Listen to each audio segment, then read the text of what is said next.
네, 열왕기상 4장입니다. 솔로몬이 왕이 되고 난 다음에 나라를 다스리되 이렇게 자기 사람들로 든든히 채우는 것을 볼 수 있습니다. 그리고 그 외에 이 모든 것을 다스려 나가는데 결국은 왕이 얼마나 지혜롭게 잘 다스리냐, 이것이 관건이 아니겠습니까? 네, 그게 하나님이 29절에 보면은 하나님이 솔로몬에게 지혜와 총명을 심히 많이 주시고 또 넓은 마음을 주시되 바닷가에 모래같이 하셨다.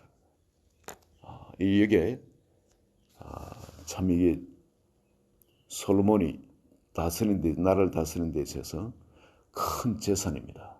이렇게 좋은 사람들을 포진시키는 것, 자기 옆에 이런 귀한 사람들을 포진시키는 것도 너무나 귀한 거지만은 또 개인의 가지고 있는 재산이 뭐냐면은 지혜와 총명과 넓은 마음, 바닷가의 모래같이 넓은 마음이었. 그뿐만 아니라 그가 잠언 3,000가지를 말했다 그러죠. 그만큼 지혜가 하나님이 주신 지혜가 특출했던 거예요.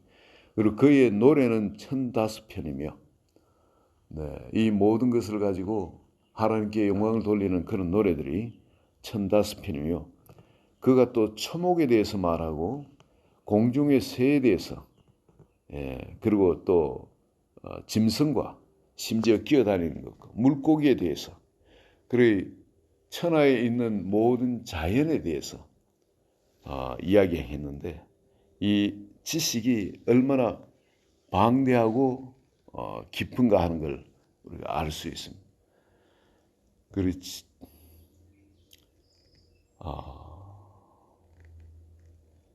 지혜로 틀을 쌓고 명철로 집을 세워가지고 지식으로 각 그 방을 채운다 그럽니다.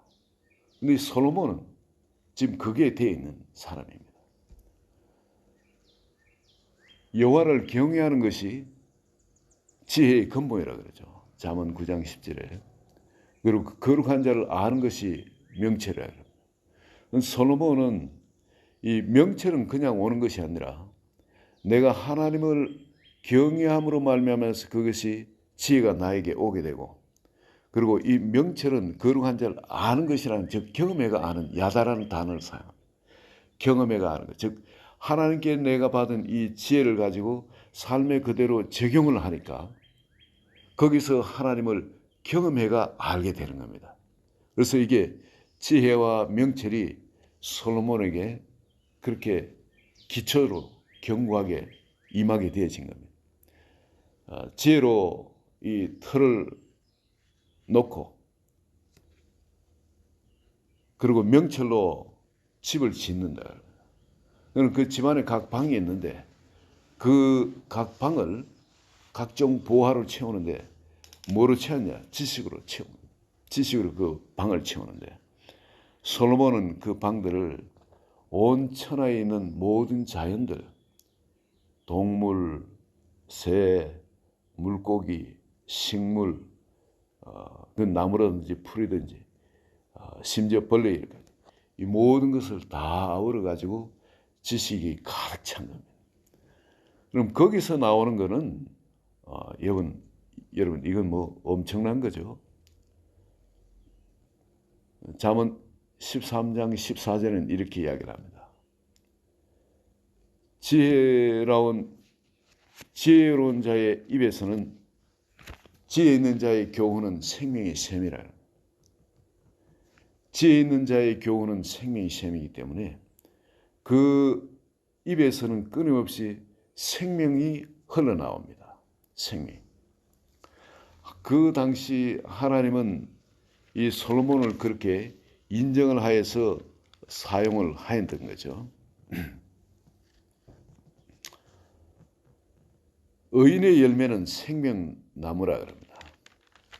지혜로운 자는 사람을 얻는다 그러죠.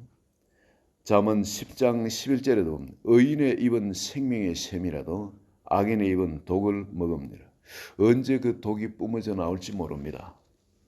그러나 하나님을 그렇게 경외하는 사람들, 그래서 명체를 얻고 그런 사람들에게는 하나님 뭘 주시냐면은 그 입을 바꿔주시는 거예요. 독이 없어지고 그 입에서 생명의 샘이 되도록 하나님 그렇게 바꿔주신데, 이 솔로몬의 입이 이렇게 바뀌어지니까 세상 모든 사람이 그의 지혜를 들으러 오게 됩니다. 전부 다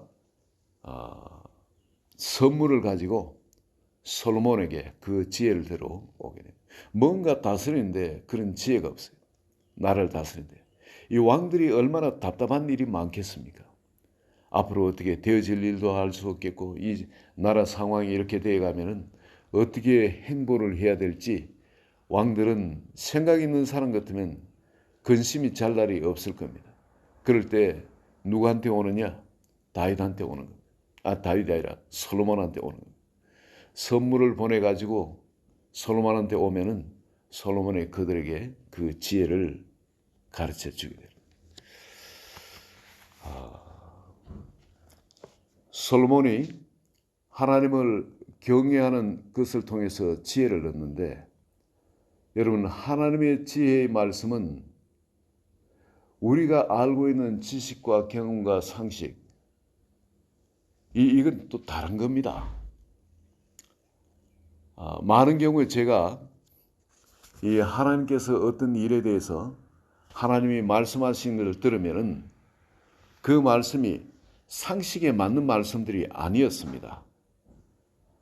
그 말씀이 내 논리에 맞는 말씀도 아니었습니다.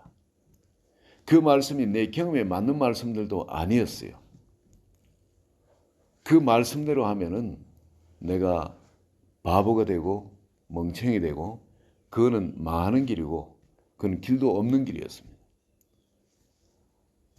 많은 경우에 우리는 하나님이 우리에게 지혜를 주시며 그 생명길을 말씀하시더라도 우리는 하나님을 경외하는 마음이 부족하기 때문에 그 말씀을 갖고 죽으면 죽으리라, 망하면 망하리라 하고 실천을 못합니다. 그 실천을 못하니까 지혜를 얻지를 못하는 겁니다. 하나님이 더 나은 지혜를 우리에게 주실 수가 없는 겁니다. 1차에도 계속 막히니까. 하나님은 우리에게 이 솔로몬 같은 그런 지혜를 주시길 원하세요. 여러분, 우리 예수 믿고 난 다음에 이 솔로몬의 이 지혜를 얻는 것을 보고서 지혜를 안 구한 사람이 누가 있겠습니까? 다 나도 솔로몬 같은 그런 지혜를 얻고자 다 기도합니다. 기도해도 주는 것이니까. 이 가장 좋은 것이 지혜인데, 하나님은 누가 지혜가 부족하거든 후히 주시고 꾸짖지 않는 하나님께 구하라, 그래야만 주시라고 야고보서를 통해서 또다시 확인해 주고 계십니다. 이 솔로몬도 이렇게 지혜 준다고 기도하라는 것도 아닌데, 그때는 그러나 솔로몬이 그렇게 기도했을 때 하나님이 그런 지혜뿐만 아니라 전무한문 축복도 줬는데, 왜 우리는 안 구해야 되겠습니까? 다 우리는 이 지혜를 구했을 겁니다. 그럼 왜 하나님 지혜를 안 주시겠습니까? 지혜는 구하면 후히 주시고 꾸짖지 아니하고 그 주신다는 거예요. 그 하나님이 주시는데, 근데 왜 우린 지혜를 못 받는가? 우리 받을 믿음의 손이 없기 때문인 겁니다. 우리가 하나님이 이런 지혜를 주시면은, 말씀을 하시면은 그대로 순종하는 거예요. 여호와를 경외하는 것이 지혜의 근본이에요. 잠언 9장 10절. 여호와를 경외한다는 것은 하나님의 말씀을 들을 때 순종하는 겁니다. 그러면 지혜를 얻게 되는 거예요. 이런 경우는 이렇게 하는 거구나. 항상 하나님께 귀를 기울이고 사는 그런 삶이 되어집니다. 여러분, 다윗이 시글락을 경험하고 난 다음에 완전히 망한 거죠. 완전히. 부하들까지 다 배신하고 잘 죽이려고 달라들고 있고, 가족도 다 잃어버리고, 그리고 왕의 기름 부음 받은 거, 그것도 하나님께 팔아먹어버렸죠. 먹고 살기 위해서.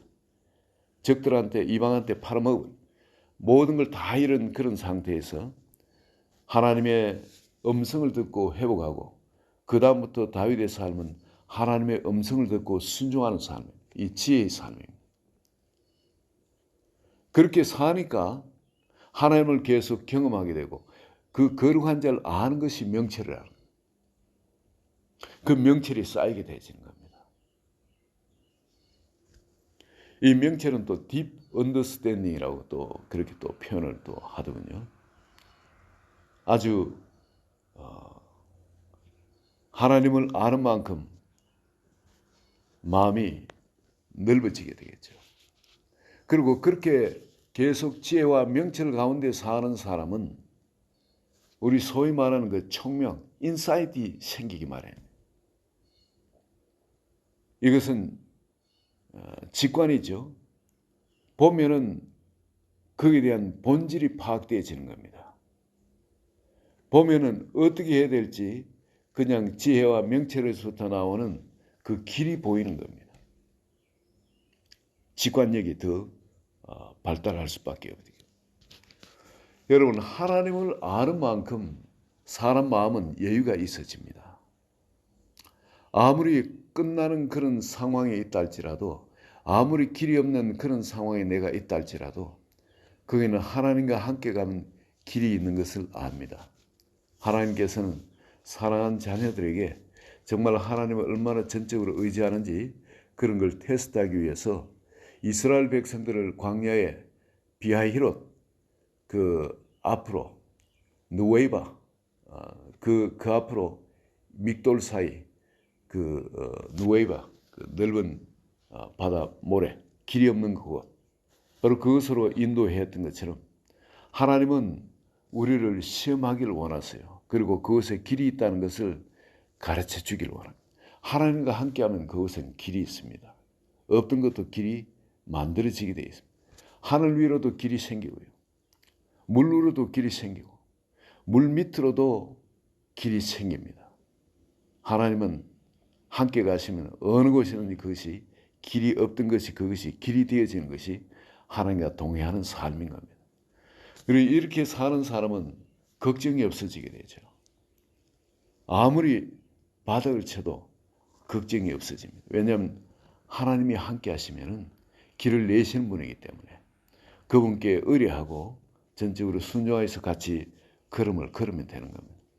그만큼 우리에게는 명철이 계속 해를 갈수록 명철이 쌓여집니다. 이것은 넓은 마음이 되어지죠. 이 넓은 마음이라는 것은 금방 막 화를 내거나 또 복달하거나 그런 마음이 아닌 겁니다. 남들이 어떻게 뭘 하더라도 그걸 다 그러면 그럴 수 있지 받아줄 수 있는 마음. 그 사람이 그런 말을 하고 그런 행동을 하고 그럴지라도 그 사람이 이해가 되어지는 겁니다. 이제는 옛날에 내가 갖고 있던 그 마음에 내 마음에 기준을 놓고 그때 그 안경으로 세상을 바라보는 것이 아니라 하나님을 깊이 알게 되고 또 지혜가 내 속에 하나님을 경외하는 그것이 들어오게 되면은 항상 내 생각이 옳은 것이 아닌 것을 아는 겁니다. 그렇기 때문에 내 생각에 기준을 두지 않고 주님이 말씀하시고 주님이 보시는 그곳에 기준을 두다 보니까 모든 것에 대해서 내가 미리 판단하고 그것에 대해서 이렇게 저렇게 결정하는 것이 없어지는 겁니다.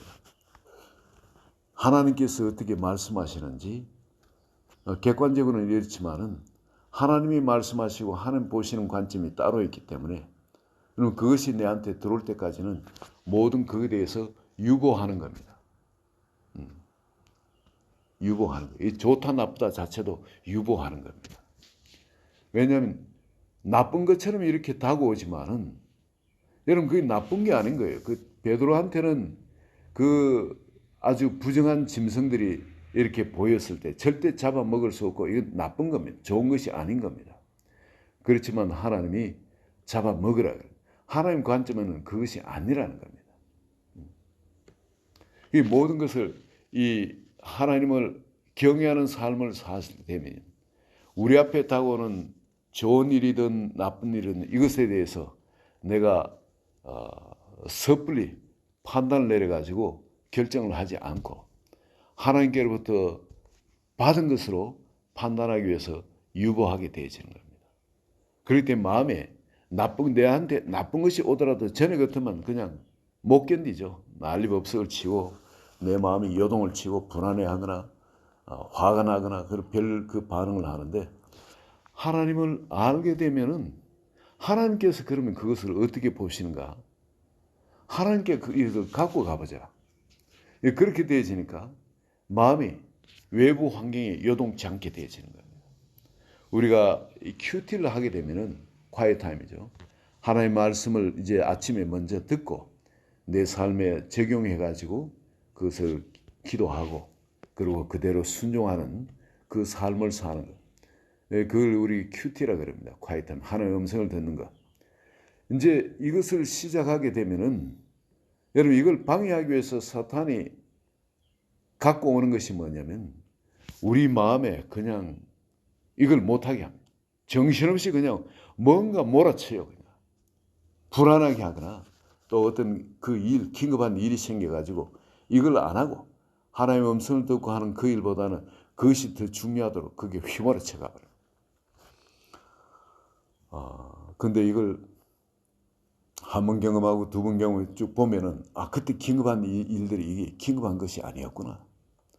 급박한 일들이 급박한 일이 아니었구나. 나중에 후회하게 됩니다. 그때 돌아보면 한줄 돌아보면 그때 그것이 이렇게 저렇게 할지라도 그걸 그냥 모른 척하고 그냥 하나님의 음성 듣고 하는 이 훈련을 먼저 딱 쌓았더라면은 내 삶에 지금은 얼마나 하나님을 아는 지혜가 많이 생기고 명철이 많이 생기고 그리고 또 넓은 마음도 그렇게 생겨가지고 나를 통해서 이 생명의 샘이 흘러가는 그런 복된 마음이 되었을 건데 내가 또 하나님이 나를 또 신뢰할 수 있는 그런 사람으로 하나님께서 뭐든 막 맡길 수 있는 그런 사람이 되었을 건데 내가 그걸 이 원수들한테 쏘아가지고 내가 당했구나. 허송세월했구나. 그걸 지나면 깨닫게 되어지는 겁니다. 근데 이 자리에 계신 분들 어떤 일에도 거기에 쏘가 넘어가지 않고 말씀 앞에 먼저 자기 자신의 귀를 갖다 대고 기울이는 것. 이게 얼마나 지혜로운지 모릅니다.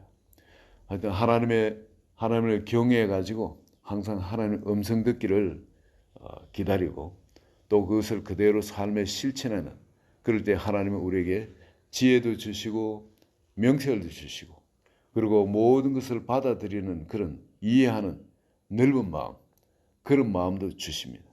이 솔로몬한테 하나님께서 이런 지혜도 주시고 명철도 주시고 넓은 마음도 주시고 그 인사이트 참 주신 거죠. 인사이트. 뭐든지 보면 깨달을 수 있는 직관. 이건 이렇다 저렇다 따져가지고 증명을 해가 그런 것이 아니라 본질을 그냥 꿰뚫고 보는 어떤 사건이 있으면 사건의 본질 또 그 사람이 어떤 사람인지 그에 대한 꿰뚫은 그런 본질 그 인사이트 그런 것이 누구보다도 더 빨리 개발되어지게 되죠. 그리고 하나님께서는 거기에다가 계속 지식도 더해 주십니다. 그뿐만 아니라 솔로몬이 한 보면은 26절에 보면 솔로몬의 병거의 말 외양간이 4만 말 외양간이 4만 그렇다면 여기에 빈 외양간이겠습니까? 또 여기에 솔로몬이 여기에 또 이 채우는 그 말들은 아라비아산 말들입니다. 그리고 마병이 12,000명. 이 병거를 모으는 마병이 12,000명. 솔로몬의 병거의 말 외양간이 4만이기 때문에 이 마병은 병거를 모으는 마병입니다. 그렇다면은 여러분이 병거가 몇 개나 되었다고 했습니까? 12,000개는 됐을 거 아니겠습니까? 병거가 12,000개. 여러분 병거가 한 1,000대만 돼도 그냥 전쟁터에 승패를 좌우할 정도로 엄청났죠. 근데 솔로몬의 병거가 12,000개. 그 말이 특별한 그런 말들이 그렇게 많았고 솔로몬의 그 땅에는 그 당시 은금이 얼마나 풍부한지 은이 마치 길거리에 그 돌멩이처럼 흔했다 그럽니다. 은이. 그리고 이 뽕나무는 그냥 안 심어도 사방에 자라요. 저절로. 우리도 집 뒤뜰에 보면 뽕나무가 여도 자라고 저러도 자라고 계속 뽑거나 또 잘라줘야 되는데 근데 그렇게 쉽게 자라는 것이 뽕나무인데 이 백향목이 이 솔로몬이 다스릴 그때는 백향목이 뽕나무처럼 흔했다 그럽니다. 이건 백향목은 굉장히 큰 재산이거든요. 그 나무 하나가 집을 짓거나 하는데 얼마나 고귀한 가치를 지니고 있는지 모릅니다. 뽕나무로 아니 그 백향목으로 가면은 이 벌레가 끼질 않죠. 항상 은은한 냄새가 나고 그리고 얼마나 또 야문지 모릅니다. 그렇기 때문에 고급 아주 최고급의 집에 단장하는데 내부를 벽 같은 걸 단장하는데 이 세다 추리를 또 사용을 하죠. 백향목을 사용하는데 또 대들보라든지 뭐 굵은 이런 거에 나무를 이거 사용하는데 굉장히 귀중한 제물. 근데 솔로몬 당시에 이 모든 것이 이렇게 흔했다는 이 하나님께서 이런 축복하시기 때문에 이게 가능한데 이것이 솔로몬에게 임했다면은 여러분 우리 삶에도 이것이 반드시 임하게 되는 줄 믿습니다. 우리가 하나님 앞에 그렇게 산다면은 하나님은 우리에게 물질적으로도 축복을 주시길 원하시고 지혜도 주시길 원하시고 하나님이 이거 다 약속하신 것입니다. 명철도 우리에게 허락해 주시길 원하시고 그리고 어떤 이 인사이트, 직관도 이렇게 허락해 주시길 원하시고 이런 주변의 이 영향력도 이렇게 창대하게 되어지는 이런 이름이 창대해지고 그런 영향이 그렇게 퍼져난 이 또 하나님 우리에게 축복해 주시길 원하십니다. 오늘 여기에 핵심적인 거 여러분 솔로몬도 이것이 없었으면 왕이 되었다를 금방 허물어질 수밖에 없었을 겁니다. 솔로몬은 그렇게 연단을 받은 사람이 아니거든요. 그렇지만은 아버지처럼 그런 연단이 없었습니다. 그렇지만 하나님께서 이런 깊은 그 지혜, 명철, 그리고 직관, 그리고 주변에 좋은 신하들, 포전시이고 그랬을 때 이 왕위가 오랫동안 견고했습니다. 그렇지만 말년에는 좀 타락했죠. 타락했는데 근데 이것이 이 솔로몬의 왕위를 또 솔로몬의 부패를 방지하는데 큰 도움이 되었던 것을 볼 수 있습니다. 그렇지 않았다면 금방 타락했겠죠. 오늘 하나님께서 솔로몬에게 주셨던 것처럼 우리가 주님 앞에 명철을 구하고 지혜를 구하고 그리고 솔로몬 같은 이런 직관력도 우리가 또 구하고 솔로몬 같은 이름이 창대해진 영향력도 우리가 구하고 오늘 주님께 기도하면서 나아가기를 원합니다. 개인적으로 적용하셔가지고 이런 축복이 나에게도 임하게 하소서 우리 같이 기도하고 그리고 또 우리 지알렘을 놓고도 우리 같이 함께 기도하기를 원합니다. 다 같이 주여 한번 부르짖고 기도하시겠습니다.